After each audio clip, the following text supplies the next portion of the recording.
நாம் இன்னைக்கு ரொம்ப டேஸ்டான கருவேப்பிலை முட்டை தொக்கு தான் பண்ண போகிறோம். தொக்கு பண்ணுறதுக்கு அடுப்பில் கடாய் வச்சு 1 ஸ்பூன் வரமல்லி, 1/2 ஸ்பூன் ஜீரகம், 1/2 ஸ்பூன் சோம்பு, 1/2 ஸ்பூன் மிளகு, 3 வரமிளகா, 1 துண்டு பட்டை, 2 கிராம்பு, 2 ஏலக்காய், 1 கைப்பிடி அளவுக்கு கருவேப்பிலை எல்லாம் சேர்த்து நல்லா வறுத்துட்டு ஆற வச்சுட்டு மிக்ஸி ஜாரில் மாற்றி பவுடர் பண்ணி தனியாக எடுத்து வச்சிடலாம். அடுப்பில் கடாயை வச்சு எண்ணெய் ஊற்றி எண்ணெய் சூடானதும் 2 பெரிய வெங்காயத்தை பொடியாக கட் பண்ணி சேர்த்து வதக்கி விட்டுடலாம். கொஞ்சமாக கருவேப்பிலை சேர்த்து வெங்காயத்தை நல்லா வதக்கிடலாம். வெங்காயம் நல்லா வதங்கினது இஞ்சி பூண்டு பேஸ்ட் சேர்த்து நல்லா வதக்கி விட்டுடலாம். இப்போ இது கூட 2 தக்காளியை மிக்ஸியில் போட்டு அரைச்சி வச்சுட்டு அதை சேர்த்து வதக்கி விட்டுடலாம். இது கூட 1/4 ஸ்பூன் மஞ்சள் தூள், கொஞ்சமாக உப்பு சேர்த்து நல்லா வதக்கிடலாம். தக்காளி நல்லா வதங்கினதும் இது கூட அரைச்சி வச்ச பொடியை சேர்த்து கலந்து விட்டுடலாம். இப்போ இது கூட ஒரு டம்ளர் அளவுக்கு தண்ணி சேர்த்து கலந்து விட்டு ஒரு 5 நிமிஷத்துக்கு நல்லா வேக வச்சிடலாம்.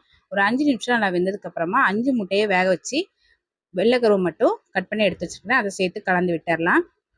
கலந்து விட்டு ஒரு 2 நிமிஷத்துக்கு நல்லா வேக வச்சிடலாம். ஒரு 2 நிமிஷம் நல்லா வெந்ததுக்கப்புறமா இது கூட மஞ்சள் கருவை சேர்த்துடலாம்.